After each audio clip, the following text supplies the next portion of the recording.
رمضان شریف قریب آ رہا ہے، اپنے اللہ سے صلح کر لو. بولو سب رمضان شریف کے روزے رکھو گے نا انشاءاللہ؟ یاد رکھیے، تراویح پوری پڑھیے، رمضان شریف میں روزے رکھیے، عبادت کیجئے. رمضان شریف کی پہلی رات آتی نا، پہلی رات، رمضان شریف کی پہلی رات، تو عرش کے نیچے سے ہوا چلتی ہے رحمت کی، اور اللہ تعالیٰ اس دن اپنے بندوں کو پیار سے دیکھتا ہے، اور جس پر رحمت کی نظر اس دن پڑ جاتی ہے اللہ اس کو جنتی بنا دیتا ہے. روزہ مت چھوڑنا. اور ایک بات یہ بھی یاد رکھنا، المعجم الاوسط میں یہ حدیث ہے کہ جو رمضان شریف میں ایک گناہ کرتا ہے اللہ اس کی 1 سال کی عبادت کو ضائع کر دیتا ہے. یعنی رمضان شریف میں اس لیے گناہ سے بچو.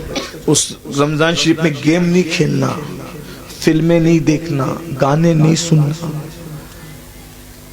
آج کل تو لوگ افطار کے وقت بھی واٹس ایپ پہ لگے رہتے ہیں، اور وہ پتہ نہیں کچھ پاگلوں نے ایسے چینل شروع کر دیے کہ وہ چینل سحری کے وقت بھی چالو رہتے ہیں، افطار کے وقت بھی چالو رہتے ہیں. اچھا ٹھیک ہے بھائی، چینل تم چلاؤ، جو ہے وہ اس میں دن بھر تقریریں کرو، سحری افطار میں لوگوں کو رونے دھونے دو، عبادت کرنے دو، اللہ سے جڑنے دو. اور پھر ان چینلوں کے اوپر عورتیں بھی بیٹھی ہوتی ہیں، مرد بھی بیٹھے ہوتے ہیں، اور رمضان ٹرانسمیشن چلتا رہتا ہے. وہ کیسے بے غیرت مولوی ہے جو عورتوں کے ساتھ افطار کے وقت بے پردہ بیٹھتے ہیں؟ کوئی ان کو روکنے والا نہیں، کوئی ٹوکنے والا نہیں، عورتوں کے ساتھ بیٹھتے. غور تو فرمائے، کوئی دین دھرم ہے؟ عورتوں کے ساتھ بیٹھ کے تم دین سکھاؤ گے؟ عورتوں کے ساتھ بیٹھنا کیا ہے؟ امام ابن الجوزی لکھتے ہیں کہ کسی نے کہا یا رسول اللہ اگر کوئی عورت کے ساتھ اکیلے بیٹھنا چاہے تو آپ کیا فرماتے ہیں؟ آقا فرماتے ہیں نہیں بیٹھنے کی اجازت ہے. کہا اگر عورت نیک اور مرد نیک ہو؟ تو آقا فرماتے ہیں عورت اگر مریم جیسی نیک ہو اور مرد یحییٰ جیسا نیک ہو اور دونوں قرآن سیکھنے سکھانے کے لیے بیٹھیں تو بھی میں ان کو بیٹھنے کی اجازت نہیں دیتا. کون مریم ہے؟ سنگھار کر کے بے پردہ منہ کھول کر. پہلی بات کوئی شریف عورت اس طرح آئے گی؟ اب یہ عورتیں ہمیں دین سکھائیں گی، چینلوں پہ آ کے عورتیں دین سکھائیں گی. اور تمہیں بھی غیرت نہیں آتی افطار کے وقت روزے کی حالت میں عورتوں سے دین سیکھتے بیٹھے؟ لا الہ الا اللہ. کیا میرے بھائی، ام المومنین سیدہ عائشہ صدیقہ کی قرآن پڑھنے کی آواز بلند ہو گئی تو فاروق اعظم رضی اللہ تعالیٰ نے عرض کیا رسول اللہ امی جان عائشہ زور سے قرآن پڑھی تھی، آواز گھر کے باہر جا رہی تھی. آقا نے میں عائشہ عورت کی آواز بھی عورت ہے، زور سے قرآن نہ پڑھا کر. سارے مومنین کی ماں ان کو روک دیا کہ زور سے قرآن نہ پڑھو. یہ دین ہے، یہ دین کی پوترتا ہے، یہ دین کا تقدس ہے. سب پامال کیا. یہ افطار اور سحری کا وقت کیا ہے؟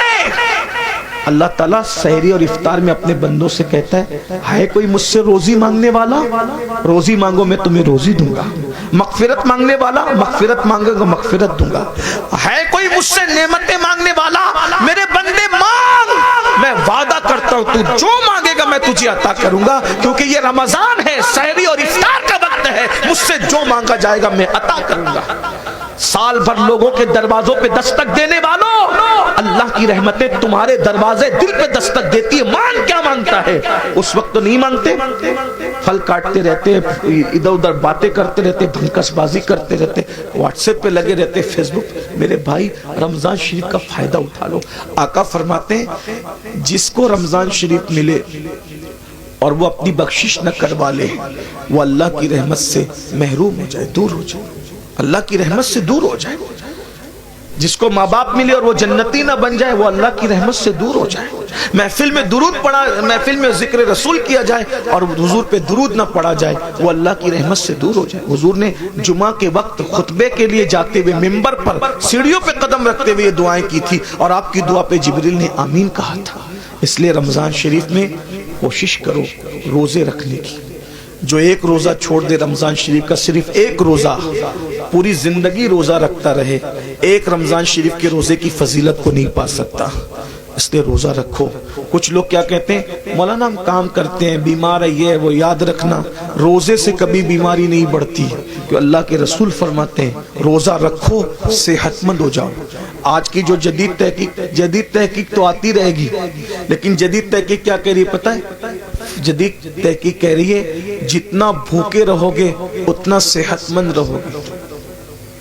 یہ جو فاسٹنگ واسٹنگ کے جو چکر سب ڈاکٹر لوگ بیان کر رہے ہیں، یہ آج بیان کر رہے ہیں، میرے نبی نے 1450 سال پہلے بیان کیا۔ ایک مرتبہ ایسا ہوا، میری امی کی ہاتھ کی ہڈی ٹوٹ گئی، تو میں امی کو آپریشن کروانا تھا، تو میں گیا۔ تو مالیگاؤں میں ایک ڈاکٹر ہے، جین ڈاکٹر، وہاں آپریشن تھا امی کا۔ تو میں گیا تو لوگوں نے بتایا کہ یہ جو ہے وہ فلاں ہے۔ تو اس نے اپنے کیبن میں بلایا، تو کیبن میں بلا کر کے بٹھایا، تو اس نے کہا اپنے جو اس کا دواخانے میں جو بندہ تھا اس کو بلا کہا کہ پانی لاؤ، چائے لاؤ سر کے لیے۔ تو میں نے کہا کہ ہم پانی نہیں پیئیں گے، چائے بھی نہیں پیئیں گے۔ تو کہا کیوں؟ تو مجھے ایسا لگا کہ یہ جین ہے، اگر میں اس کو نہیں بتاؤں گا تو یہ کہیں بدگمان نہ ہو جائے، تو اسلام سے بدزن نہ ہو جائے کہ یار دیکھو یہ مسلمان لوگ ہماری چائے بھی نہیں پیتے۔ تو میں نے کہا میں چائے اس لیے نہیں پیوں گا، میں روزے سے ہوں۔ تو اس نے کہا کیا رمضان آ گیا آپ لوگوں کا؟ میں کہا نہیں، رمضان نہیں آیا ہے، ہمارے نبی صلی اللہ علیہ وآلہ وسلم کی سنت ہے کہ ہمارے نبی ہر مہینے کی 13، 14 اور 15 تاریخ کو روزہ رکھتے ہیں، تو ہم لوگ بھی روزہ رکھتے ہیں، ہر مہینہ ہم لوگ روزہ رکھتے ہیں رمضان شریف کے علاوہ۔ یہ ہمارے نبی کی سنت ہے اور اس کی بڑی فضیلت ہے۔ ہمارے نبی صلی اللہ علیہ وآلہ وسلم نے فرمایا کہ یہ جو روزے رکھتا ہے 3 روزے، تو اس کو پورا مہینہ روزہ رکھنے کا ثواب ملتا ہے۔ یعنی اگر جو مہینے میں 3 روزے رکھ لے، 13، 14، 15، اس کو ایام 20 کہتے ہیں، تو اگر 3 روزے رکھ لے تو پورا مہینہ وہ روزے دار شمار ہوگا۔ تو اس طرح ہم لوگ جو ہے وہ 3 روزے رکھ کر پورا مہینہ ثواب کمانے کی لالچ میں روزہ رکھ لیتے ہیں۔ اس نے کہا سر میں آپ کو ایک بات بتاؤں، یہ آپ مجھے ابھی بتا رہے ہیں، لیکن ہمارے علم اور نالج کے مطابق اگر مہینے میں کوئی 3 دن اس طریقے سے 12 گھنٹہ بھوکا رہ جائے نا، تو اس کو زندگی میں کبھی کوئی بیماری نہیں ہو سکتی، کیونکہ اس کا پیٹ جو ہے اس کو راحت ملے گی۔ وہ بہت لمبی چوڑی اس نے سمجھانے کی کوشش کی، پھر اس کا سینہ بلغم سے پاک ہو، وہ بہت اس نے مجھے دیر تک سمجھایا۔ میں نے کہا یہ سب تو اپنی جگہ ہے، ہم اس لیے نہیں رکھتے، ہم صرف اس لیے رکھتے ہیں ہم نفع و نقصان کے سوداگر نہیں ہیں۔ محبوب نے کہہ دیا بس ہم نے کرنا ہے، ہمارا مزاج ہے، ہم مسلک عشق والے ہیں، ہم سوداگر ثواب کے بھی نہیں ہیں اور ہم سوداگر نفع و نقصان کے بھی نہیں ہیں، یاد رکھیے۔ تو برحال اس وقت اس نے مجھے بتایا، تو میں نے کئی لوگوں کو بتایا کہ دیکھو غیر مسلم لوگ بھی روزے کے قائل ہو رہے ہیں، بلکہ اب تو بہت سارے غیر مسلم بھائی بھی رمضان شریف کے بہانے وہ روزہ رکھنے کی کوشش کرتے ہیں تاکہ فاسٹنگ کا فائدہ ان کو بھی مل جائے۔ لیکن ایک بات آپ کو بتاؤں، ہم سائنسی فائدہ حاصل کرنے کے لیے روزہ نہیں رکھتے، ہم تو یار کی رضا کے لیے رکھتے ہیں۔ اور میرا اللہ فرماتا ہے، آئے ہائے کیا بات کہی میرے اللہ نے، اللہ فرماتا ہے روزہ میرے لیے ہے اور میں ہی اس کی جزا ہوں، یعنی ہر نیکی کا ثواب ہوگا اور روزے کی اجر کیا ہے؟ ذات الہی کا دیدار ہوگا۔ اسی لیے آقا فرماتے ہیں روزے دار کو 2 خوشی ہے، 2 خوشی کیا؟ ایک افطار کے وقت اور لقائے رحمان کے وقت، یعنی اللہ کا دیدار نصیب ہوگا روزہ داروں کو۔ اللہ جنت میں روزہ داروں سے بے حساب ملے گا، بے حساب ان کو اپنا دیدار، اور بے حجاب اللہ ان کو اپنا دیدار عطا فرمائے گا، بے حجاب، بے پردہ۔ سوچو تو صحیح، جب اس کا نبی اتنا خوبصورت ہے تو اتنے خوبصورت نبی کو بنانے والا خدا کے حسن و جمال کا عالم کیا ہوگا۔ جب اس کا یوسف اتنا خوبصورت ہے تو یوسف کو بنانے والے خدا کے حسن و جمال کا عالم کیا ہوگا۔ کیا مزہ آئے گا جب اپنے اللہ کا جنت میں دیدار کریں گے۔ لیکن کون کرے گا؟ جو جنت میں جائے گا، جو جنت میں جائے گا ہی نہیں اس کا کیا حال ہوگا۔ اس لیے توبہ کیجئے، توبہ کے دروازے کھلے ہوئے، استغفار کیجئے، اللہ کو منائیے، اللہ کو راضی کیجئے، اللہ سے صلح کیجئے۔ دیکھو اگر آخرت کی تیاری کرو گے تو بھی دنیا سے جانا ہے، نہیں کرو گے تو بھی دنیا سے جانا ہے۔ اللہ ناراض رہے گا، ہڈیاں بھی قبر میں پگھل جائے گی، کیڑے کھا لیں گے، سانپ بچھو ڈسیں گے، اور قیامت تک جو ہے وہ سانپ بچھو ڈستے رہیں گے۔ اور اگر اللہ کو راضی کر لیا کفن بھی میلا نہیں ہوگا انشاءاللہ، کفن بھی میں اللہ کو راضی کر لو، روزے رکھو، فرائض واجبات پر عمل کرو، آج سے پہلے جو ہوا اس سے توبہ کر لو۔ اللہ تعالیٰ ہم سب کو توفیق عطا فرمائے۔ ہم سب توبہ کرتے ہیں سب مل کے، زندگی بدلیں گے انشاءاللہ۔ پہلا کام کیا کرنا ہے ابھی سے؟ نماز شروع کرنا ہے، کل سے نہیں، آج سے نہیں، ابھی سے۔ اور ابھی سے کیا؟ جب انیس المشائخ کا خطاب ہوگا اس کے بعد دعا ہوگی، تو جن کی عشاء باقی ہے وہ پہلے گھر جا کے عشاء پڑھیں گے، اور سنی سے العقیدہ امام کے پیچھے جماعت کے ساتھ نماز شروع کریں گے فجر سے۔ عشاء بھی پڑھو، فجر بھی پڑھو، اللہ سے دعا کرو، اللہ پاک آنے کی نیت کرنا میرا کام ہے، اپنے کرم سے بلانا تیرے کرم پر ہے۔ دیکھو وہ ضرور بلائے گا، نیت کرو، سچی نیت کرو۔ اگر سچی نیت کر کے فجر میں سو گے نا، کتنے بھی تھکے رہو گے، آدھے گھنٹے بعد بھی تمہاری آنکھ کھلے گی۔ جب ٹرین پکڑنے کے لیے آنکھ کھل سکتی ہے تو نماز کو جانے کے لیے آنکھ کیوں نہیں کھل سکتی؟ بس بات اتنی ہے، ٹرین کی اہمیت دل میں ہے کہ ٹرینیاں چھوٹ نہ جائے تو آنکھ کھل جاتی ہے، تو نماز چھوٹ نہ جائے تو بھی آنکھ کھلے گی۔ جب انسان ایگزام دینا ہوتا ہے نا، تو ایگزام دینے والے بچوں کو نیند نہیں آتی۔ جب ایگزام کے لیے دنیا کی کامیابی کے لیے اٹھ سکتے ہو تو آخرت کی کامیابی کے لیے بھی تو اٹھ سکتے ہیں نا۔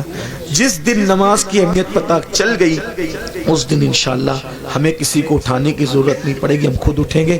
آئیے سب مل کر سادات کرام، علماء کرام، ہمارے انس میاں صاحب کی بلا اور بھی سادات علماء موجود ہیں، بڑے بڑے علماء موجود ہیں، ان سب کی موجودگی میں ہم سب مل کے اللہ کی بارگاہ میں توبہ کریں۔ پڑھیے استغفر اللہ، دل سے پڑھیں، اس کی طرح بنی اسرائیل کے جو شخص نے ندامت کے ساتھ توبہ کی اس کی طرح پڑھیے استغفر اللہ، استغفر اللہ ربی من کل ذنب واتوب الیہ، لا الہ الا اللہ محمد الرسول اللہ۔ آپ نے توبہ کی، حضور کے قول کے مطابق ہمارا ایمان ہے، جو توبہ کر کے کلمہ پڑھتا ہے وہ گناہوں سے ایسے پاک ہو جاتا ہے جیسے ابھی ماں کے پیٹ سے پیدا ہوا۔ اب آپ کے سب کے گناہ معاف ہو گئے، آپ نئی زندگی کا آغاز کریں۔ کون کون اللہ کی رضا کے لیے وعدہ کرتا ہے آج سے نماز پڑھوں گا؟